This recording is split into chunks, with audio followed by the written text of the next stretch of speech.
বন্ধুরা, সেদিন ছিল সারাদিন রবিবার। সারাদিন একটু বৃষ্টি বৃষ্টি ভাব ছিল। আমি সারাদিন বাদাম খেয়েছি। বাদাম খেয়ে হঠাৎ করে গেলাম আমি বসুন্ধরা শপিং মলে। শপিং করে আসার পথে আমাকে একটি সুন্দরী মেয়ে দেখে বলতেছে, হাই, দেখছস? অনেক সুন্দর একটা হ্যান্ডসাম পোলা। আজ করে মুরগি বানাও। তখন আরেকটি মেয়ে ওই পাশ থেকে বলছে, আরে, এক সুন্দর পোলা, হ্যান্ডসাম, ওরে আজকে মুরগি বানাও। এই কথা বলার পরে আমি যখন লিফটে আসলাম, তখন আমার ডান পাশে একটি মেয়ে, বাম পাশে একটি মেয়ে। তখন ডান পাশের মেয়েটা হঠাৎ করে ওর পাশ থেকে একটি পারফিউম বের করে দিচ্ছে আর বলতেছে,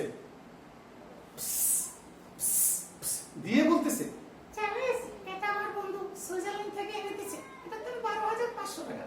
তখন বাম পাশের মেয়েটাও কি করলো, ওর পার্স থেকে একটা পারফিউম বের করে দিচ্ছে। জানিস, এটা আমার বন্ধু ইংল্যান্ড থেকে এনে দিয়েছে। এটা তো 15,500 টাকা। তখন আমি ভাবতেছি, সালে আমি হচ্ছে ঢাকায় চাপা বাস, আমার সামনে বি চাপা মারতেছে, আর আমি কি খামার মতো বি তারাই থাকুন নাকি।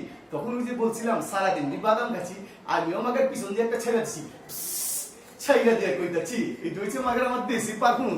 এটার দাম 42,500 টাকা পাউন্ড। দুই মেয়ে তো হালাই কি করছে, টাস্কি লাগাই আমার দিকে চাই দিচ্ছে, চাই থেকে হালাই করলোটা কি, হালাই করলোটা কি। আইছিলাম বি ওরে বি মুরগি বানাই দিতে, ওহন দি আমগো দুইজন বি মুরগি বানাই দিচ্ছে।